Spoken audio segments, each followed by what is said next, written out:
Kodama Fantasy. Hola Kodamas, ya toca hablar de Mank, la película con más nominaciones para los Oscar y para mi gusto la que debería ganar sí o sí. Creo que ha sido la única película que ha ido más allá, me parece mucho más que una película, me parece que técnicamente y todo lo que engloba la película es superior a cualquiera de este último año, así que vamos a hablar un poquito en general sin spoilers y voy a dar algunos detalles. Evidentemente es una película que exige mucho al espectador, sé que hay mucha gente especialmente joven que la ha visto en Netflix y dice pues qué aburrimiento de película, no me ha gustado nada, pero es que como digo es una película que cuenta, evidentemente es biográfica, nos cuenta la historia del guionista Mankiewicz, el guionista de la película El Culto y la película probablemente la más importante de la historia, Ciudadano Kane. Es una película que no solo nos cuenta la historia de Mankiewicz, sino que nos cuenta todo cómo se movían los hilos en la Hollywood, en los Estados Unidos de la época, desde productores a políticos, cómo todo el mundo se obsesionaba, cómo movían dinero, cómo mucha gente quería poner su nombre en cualquier proyecto a cualquier coste, o sea, había gente realmente loca, obsesionada, todo como siempre con muchísimo alcohol, con muchísimo tabaco. Es una película dramática con partes de comedias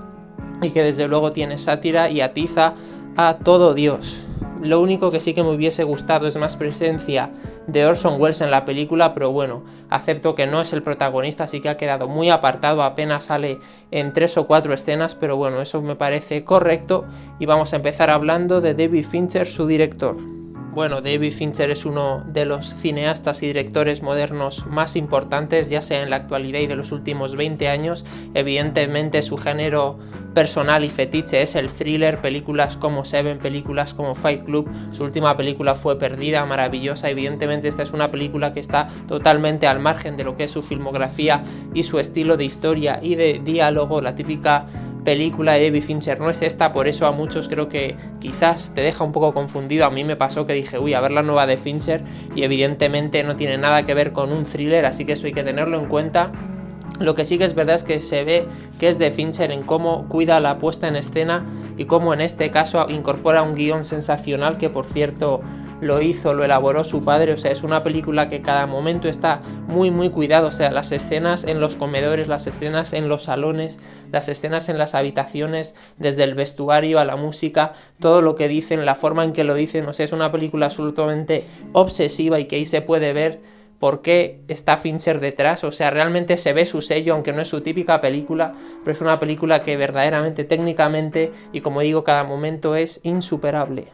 Como decía al inicio, es una película exigente, o sea, yo sé bastante poco de cine clásico, pero lógicamente antes de ver Mank debes ver al menos Ciudadano Kane y tener alguna mínima idea de quién fue Orson Welles, de cómo se empezaban a mover esos primeros grandes proyectos. O sea, hay que recordar que Orson Welles tuvo un cheque en blanco, o sea, él podía hacer lo que quisiera y evidentemente buscaba a cada persona que él quería para hacer el proyecto lo mejor posible, pero sin duda pinchaba muchísimo y estresaba a todos sus trabajadores. Entonces aquí el protagonista es el guionista, que la verdad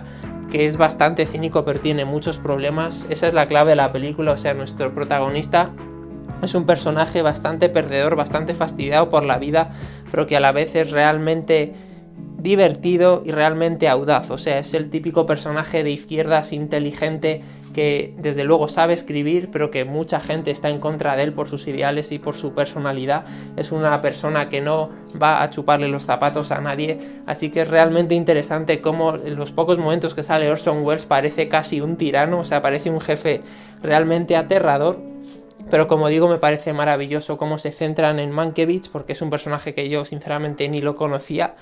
y esto ha servido para conocer tanto el mundo de la época como este personaje. No podría hacer este vídeo sin mencionar a Gary Oldman. Creo que es la mejor actuación de su carrera, creo que es clave porque es un papel que no es tan estridente como otros de este año, como puede ser por ejemplo Anthony Hopkins en The Father, que es una actuación excelente pero demasiado estridente para mi gusto. Creo que aquí Gary Oldman desde luego se merece el Oscar y es una actuación perfecta, madura, sin de verdad levantar la voz. Hablando un poco más de su personaje, que no lo he comentado, bueno, por si no lo sabéis, también es alcohólico, o sea que esperaos la típica persona cínica, con chascarrillos, inteligente, creativa y totalmente al margen de cualquier otro, y que como he dicho no va a aceptar a jefes ni ninguna tontería, va a seguir bebiendo aunque tenga muchísimos problemas de salud. Así que por eso creo que esta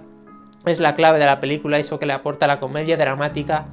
y que te dejará momentos realmente divertidos. Entonces la cinta, pues evidentemente la trama principal y por lo que se mueve alrededor la película es las dificultades que tiene nuestro personaje para ir creando el guión. Entonces, bueno, evidentemente es una película que no es un thriller, como decía, no te va a mover, no te va a agitar, pero desde luego cada instante va a ser maravilloso. También tiene personajes secundarios, como es el caso de Amanda Seyfried, que están sobresalientes, o sea, en eso también ves que es una película de David Fincher, porque todo el mundo hace lo que tiene que hacer, como tiene que hacer y cuando lo tiene que hacer. Así que bueno, en definitiva no quiero meterme más en el mundo, más en la película. Es una película inteligente y una película rica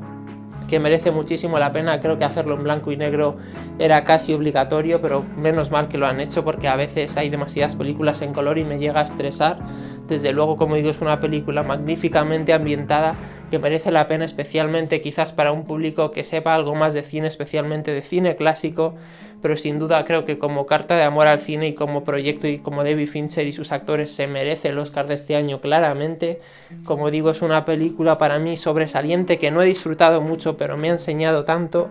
que no puedo dejar de recomendarla, así que si no, darle otra oportunidad o pensar bien qué nos está mostrando la película y ir a verla.